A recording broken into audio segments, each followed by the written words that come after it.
God is good all the time. and all the time. God is good and that is his nature.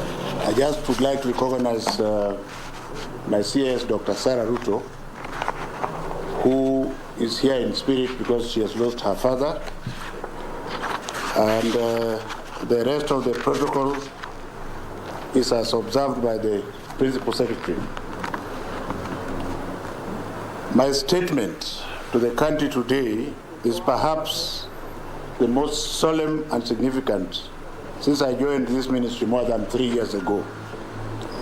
I stand here today to release the Kenya Certificate of Primary Education KCPE examination, which is important to us in two ways. One, it is the last examination which is being released under the Jubilee administration of His Excellency President Uhuru Kenyatta, a regime that has seen a 6-year run of the most clean and flawless national examination campaigns that have restored the integrity and credibility of our national certification system. Two, these KCPE examination results we are releasing today will be the second last before we fully transition into the competency-based assessments under the competency-based curriculum in 2023. I therefore am very proud and thankful to the Lord and His Excellency the President to have allowed me to serve for the last 6 years, 3 as Cabinet Secretary, and incidentally, very strangely, the longest Cabinet Secretary in the Ministry of Education under the Jubilee administration, and the other 3 years as Chair of the Kenya National Examination Council. I cannot take this for granted, this opportunity for granted. I am aware that there are very many other better qualified people.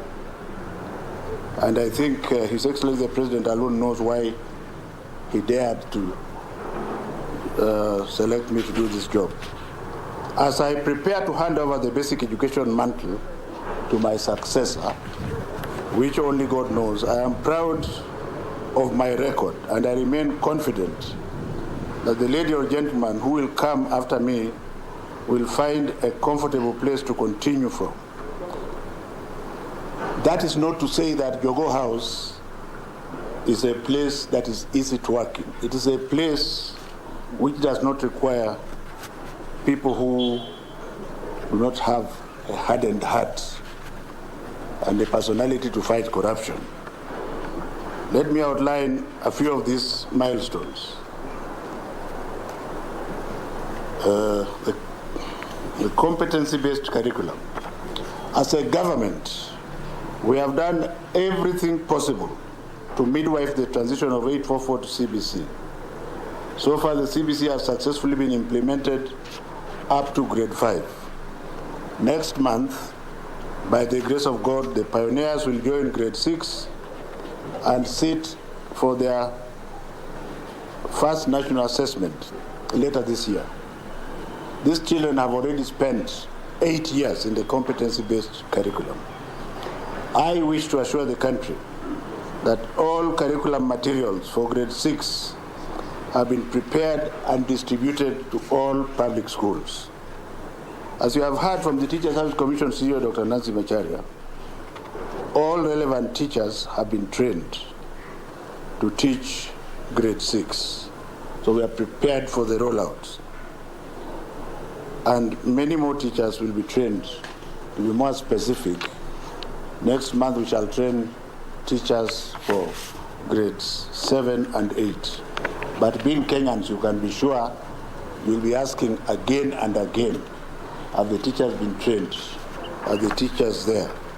Ahead of the start of the junior secondary school next year, the Ministry of Education, under the very competent leadership of His Excellency Uhuru Muigai Kenyatta, has constructed 6,497 new classrooms to accommodate CBC Pioneer class under the first phase at the cost of 5.123 billion shillings.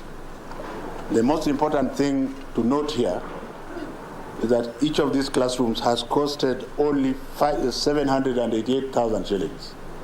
So we must start asking ourselves, whether we like it or not, where has the 426,000 shillings extra been going to? Because most of the classrooms before this were constructed at 1.26 million. So we must give to Caesar what belongs to Caesar. And I want to thank the President for being firm on us, saying that he was of the considered opinion that 788,000 can construct classrooms. I'm saying they are all completed because the few that are not complete are either at walling or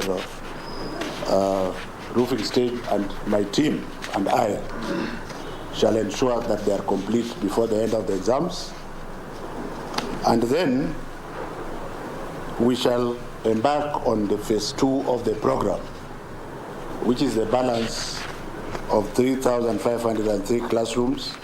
In fact, this morning I asked His Excellency the President to provide money for this, and the answer was in the affirmative.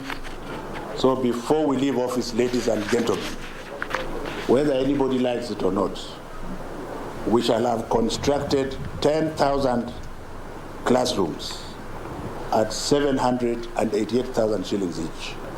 And I think this should be a blueprint. And I want to ask members of the Fourth Estate to be making noise about this. If you are saying the same classes we are constructing at 788, where are you taking the balance of the money? I think Kenya is not a poor country. It is just that it has no good workers. There are many jobs, but there are no workers in Kenya. Are we together here? Because people work for their pockets. And I've just remembered, I want to recognize just one person. Yusuf, stand up so that they can see you. Everybody forgets about this young boy here called Yusuf. The fact that we were able to mark these exams quickly and on time, he's the last in the chain. So let's not judge people from where they are. But there are times he was sleeping at 4:30, and by 7:30 he's here. And we are now releasing the results. And you have seen all my leaders have forgotten him. I will not forget him. Thank you. All these preparations, ladies and gentlemen, make me extremely comfortable that my successor will find a good script to follow in the CBC implementation. But I want to dare say once again that this ministry is not a ministry for the faint-hearted. The education ministry is not a ministry for the faint-hearted, starting from your house to the field and to your house. The competency-based assessment, as I already said before, the first grade 6 assessment is set to be administered in December of this year. It's expected that this national assessment will account for 40% of the candidate's final mark, while the remaining 60% will have come from the classroom teacher scores from school-based assessments of grade 4, 5, and 6. This new testing is expected to emphasize both formative and summative assessments, which hopefully will heavily reduce the nonsense cutthroat competition that we see witnessed under the 844 system, and heavily reduce incentives for cheating in examinations. And for the avoidance of doubt, even this examination I'm presenting you did not leak. Many of you would have hoped that it leaked so that you can provide things you are going to write about, but unfortunately it did not leak. I also wish to assure my successor that I've ensured that the grade 6 national assessment is ready, and all that is required is to oversee the administration. My plea to the next government, whichever it is to encourage it to ensure continuous security of our examination process until the CBC is fully grounded.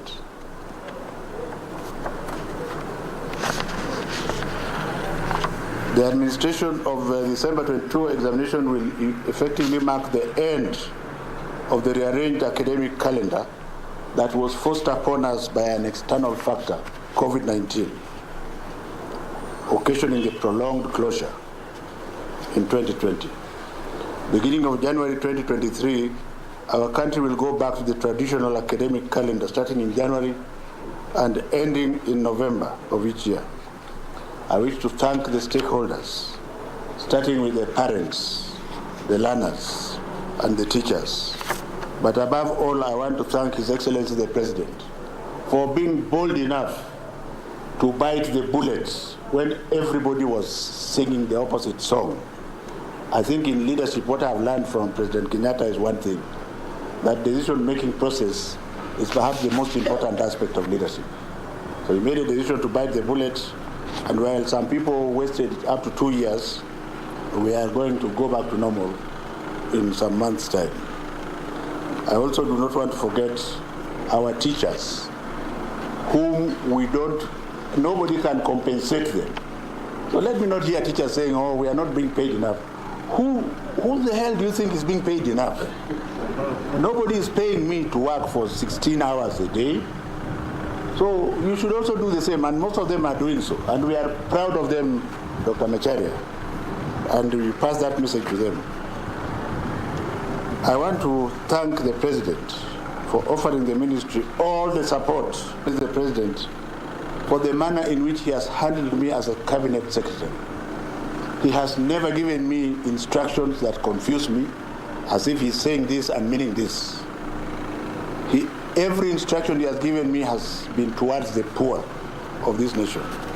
So no one can gainsay the fact that when the history of this country is written, President Kenyatta's contribution to the education sector will comprise a myriad of chapters. And you can take that to the bank, because it's not about politics.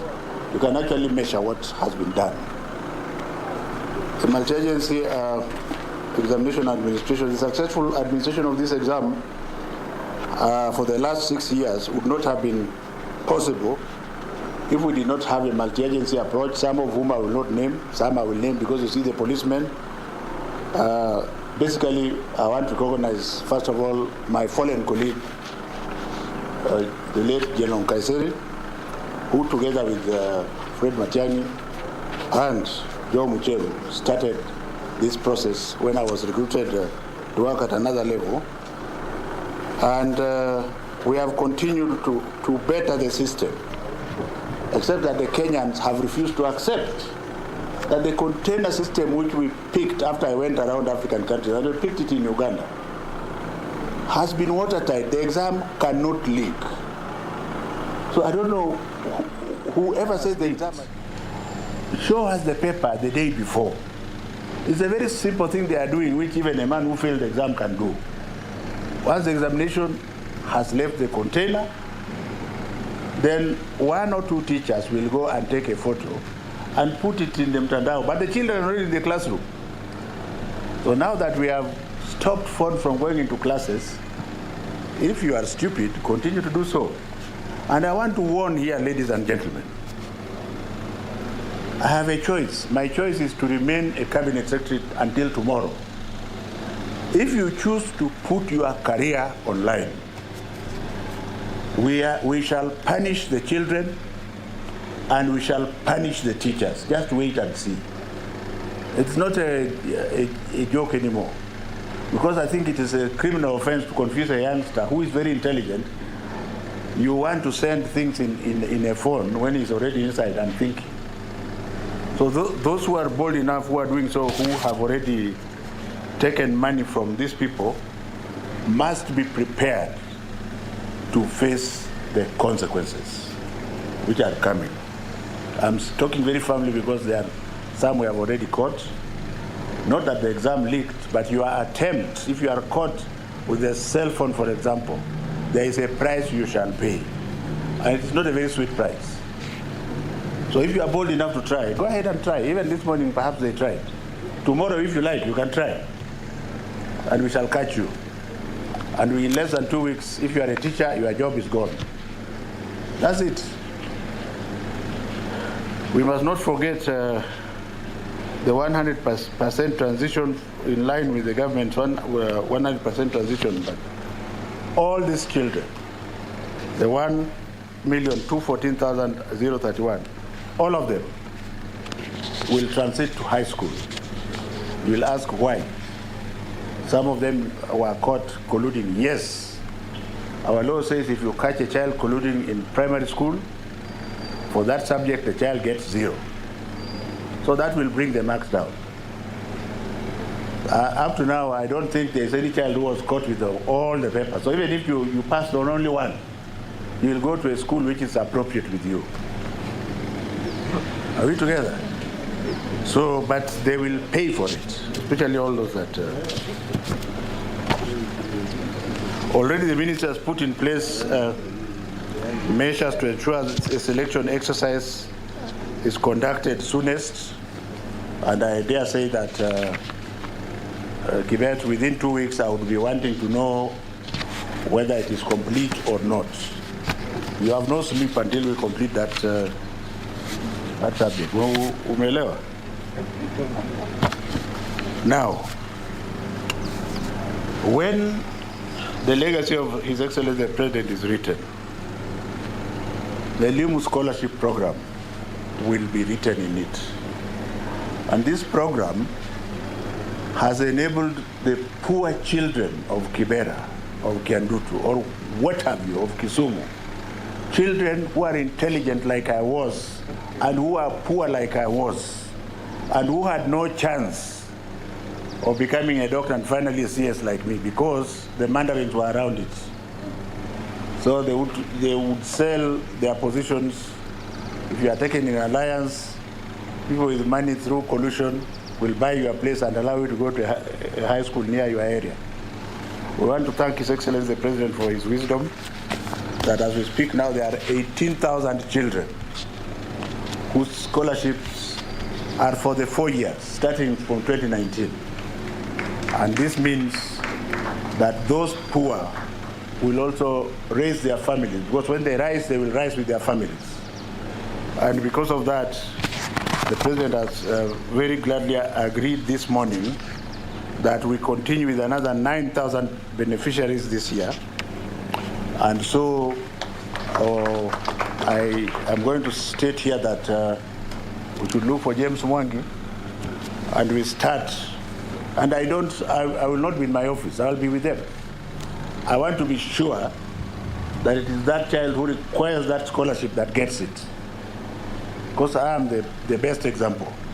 Are we together here? And I think, despite all the politics, let us give to Caesar what belongs to him.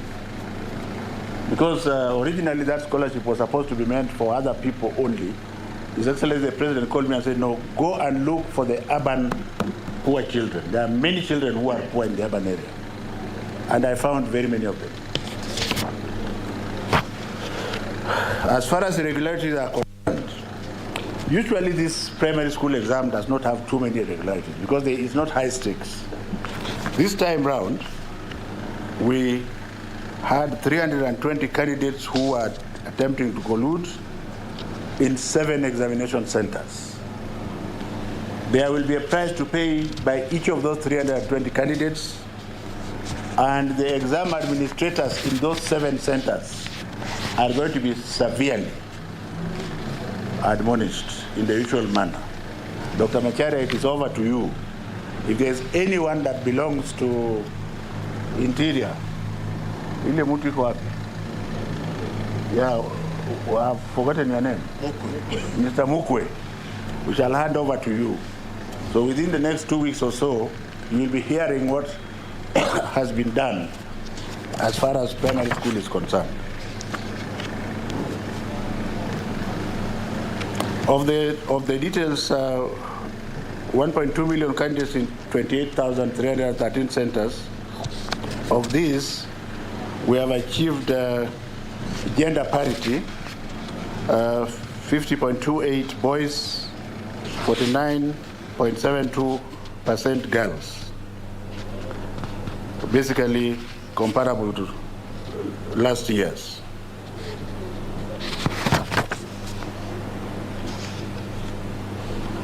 Now, during the 2021 examination, 12 counties registered more females than males. Very strange. Mombasa, Mberu, Isiolo, Tharaka Nithi, Nairobi, Uasin Gishu, Busia, Bungoma, Kakamega, Vihiga, Kisumu, and Siaya. In 2020, there were 20 of them. So it's like we thank God the male child is starting to come up. The number of candidates who are absent this time decreased from 12,424 to 11,500. The number of registered candidates who are below age increased from 26,000 to 33,000. The counties that had the highest entry for these candidates is very strange, and I'm going to read them very carefully. Baringo, Bomet, Kericho, West Pokot, and Nyamira. Doesn't make sense, but that is the truth. I'm asking, why not in the urban areas? So these counties, except for Nyamira, recorded similar trend last year. So it means then that there is something happening there. Could it be due to some traditional activities that they do there? We will do a tracer study to find out. The highest number of candidates came from the traditional years, over about 45% between 13 and 14 years. And when we jump to the overage, which is 19 years, they came from Turkana, Garissa, Kilifi, Kwale, and Mandera. Again, these counties, except for Mandera, recorded the same for last year. Performance per subject. Ladies and gentlemen, I'm happy to announce that 6 papers recorded an improved performance in the year 2021 as compared to 2020. These are English composition, Kiswahili Lugha, Kiswahili Insha, Kenyan Sign Language composition, Science and Social Studies. 3 other papers, Mathematics, English Language and Religious Education, recorded a drop in performance when compared to 2021. Kenya Sign Language recorded a comparable performance between the 2 years. In terms of gender, the performance of male and female candidates was comparable. However, the females always defeat the boys in English and Kiswahili, and they have maintained that. Male candidates were better in STEM subjects, Kenya Sign Language, Mathematics and Science, and Religious Education. Overall performance of the candidates. In 2021 examination, overall performance improved compared to 2020, although the highest mark dropped from 433 to 428. The mean average performance and quality of grades for all candidates is higher. For example, whereas 8,091 candidates, which is 0.68%, scored between 400 and 500 marks in 2020, the number increased to 11,857, which is 0.97% in 2021. This is an indicator that most candidates scored better scores than the previous year. I wish to commend all teachers and parents and candidates for this good performance during the challenging period. The summary of the grades is as follows. It's on a table, which I will not read fully, but I will just mention. 4 to 500, 11,857, 300 to 399, 315,275, 200 to 299, 578,197. Gentlemen and ladies of the media will see it from the list. I'm impressed that the mark range between the candidates, the top 10 candidates, is only 3 points. Actually, there are up to 14 candidates in order to make the top 10, but the mark range is only 3 points, and that tells you something. And I will read a few. The top candidate for this year's examination is Magata Bruce Mackenzie from Gilgil Hills Academy. He is at position 1 with 428 points. The second candidate is Momanyi Ashley Kerubo from Makini School, Kibos, with 427 points. Number 3 is carried by 6 of them. So I'll just read maybe one because of time, or two. Kuoma Charity Bahoya Buyanzi, Holy Family Misihu Girls Primary School. The next is Mbogwa Sharon Wairimu Uteti, Emmanuel Academy. Number 5, which is also with 3 points, it's Muteti Chantel Ndinda, Kitengela International School. Another one is 426 is Stanley Otieno Mondi, Rofinfield Junior Secondary School. Number 7, also with which is basically number 3, Wekesa Naomi, White Star Academy. Number 8, Kimani Ethan Karuga, Stepping Stones Preparatory, also with 426. Then the rest 4 are with 425, and the first one is Njeru Joel Junior Musioka. Njeru Joel Junior Musioka, Nyagwa Primary School. Then Kirinya Murioki Victor, PCEA Mwimbi Boarding Primary School. Second last one, Diana Rose Natolo, First Beth Academy. And finally, Kaberia Emmanuel Munene, New Bambini. There are two others. Let me just finish them. Emmanuel Kiplangat Ngetich, Moi Primary School, Kabarak, and George Morris Otieno Hill School. And that makes the list of 14, but basically number 1, 2, and 3. Now those with disabilities are better spread out. For candidates with special needs, the top candidates there are 2 in between 4 to 500, but they have improved between 300 and 399, and they have up to 337 of them compared to last year when they had 318. And I think I will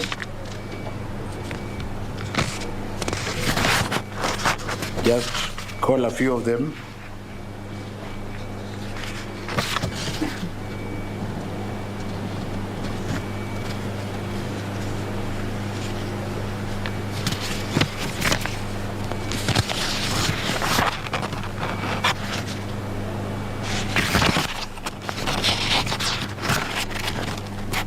I don't have the list of SNE candidates, but then I'll go to the candidates who are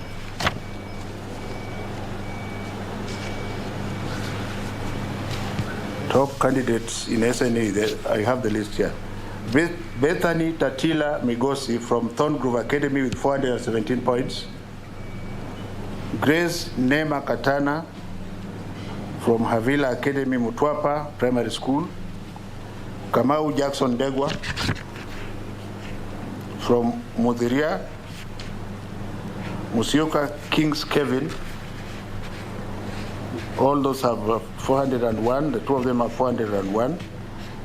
Kazozweni AIC. And number 5 is Migosi Dominic Sese from Maunarok, 401. Number 6 is Minor Leighton Jagi, Olkalau Disabled, 399. Otieno Bara Konyango from St. Cecilia Olare in Homa Bay. Number 6. Mwechofi Leonora Mukawaindi, De Paul Catholic School, Kamulu. Number 9. Philip Karani, Likoni School for the Blind. And number 10. Dorcas Cherono, St. Sophia, Kapchepomken Primary School, 396. The number of candidates who start examination under special circumstances, including those who start the examination in hospitals, decreased from 1,240 to 1,067. The most improved public schools whose candidates are greater than 50, I will read just a few. Per region, the first region is the Coast Region, Kambi Awaya from 203 to 266. Central Region, Njenga Karume from 207 to 248. Eastern, Ngukuine from 165 to 250. Nairobi, Keleta from 213 to 263. Rift Valley, Lenkishoni from 198 to 272. Western, Kewa DEB from 216 to 284. Nyanza, Nyangiti from 170 to 232. And Northeastern, Mandera DEB from 181 to 270. We encourage them and hope that they continue to improve. Ladies and gentlemen, accessing the KCPE examination results, it is our tradition that the KCPE examination results will be collected by respective schools from the sub-county education offices. Candidates should therefore collect their results from their respective examination centers. And let me warn the head teachers, both public and private, this is a Kenya government examination. You shall give the candidate his or her results. Talk about school fees on the side. Are we together here? You are keeping it, is it your school? And is it your country? So can we give every candidate his results so that I don't have people coming up to my office that we give results from here? That is thoroughly inhuman. And I hope that is taken in the manner that it is required. Individual candidates' results can be assessed by sending a candidate's index number followed by initials KCPE, the short-term SMS to 20076, 20076. This service will be available immediately after this event. Head teachers will be required to download and print the online result slips for candidates in their schools and authenticate the same before they release them to the parents and guardians. And it is the wish of His Excellency the President and also mine that every child gets his results. Deal with the parents later. Because as far as the public is concerned, primary school is free. Are we together? And even in the private sector, if you decided to take part of the work of government, thank you for taking the work. But now you must give the result to the child. It is now my pleasure, ladies and gentlemen, to declare the examination results for 2021 officially open. And just to hasten to say that we are still in the field. And as soon as this is done, I want all the officers who are here to forget about the ceremony and get back to work. May I now, CS, request that you